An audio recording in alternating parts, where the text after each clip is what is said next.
বাস চালক ও সুপারভাইজারকে মারধরের ঘটনায় রাজবাড়ী কুষ্টিয়া আঞ্চলিক মহাসড়কে বাস চলাচল বন্ধ রয়েছে। শনিবার রাজবাড়ীতে কুষ্টিয়ার বাস চালক ও সুপারভাইজারকে মারধরের ঘটনায় সকাল থেকে কোনো বাস ছেড়ে যায়নি। এতে চরম ভোগান্তিতে যাত্রীরা।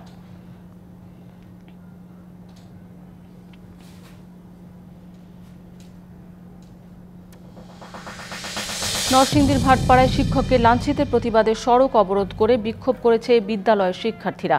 সকাল 11টা থেকে দুপুর 1:30টা পর্যন্ত নরসিংদী টঙ্গী সড়ক অবরোধ করে রাখে তারা। পরে অভিযুক্তকে গ্রেপ্তারে সেনাবাহিনীর আশ্বাসে অবরোধ তুলে নেয় শিক্ষার্থীরা।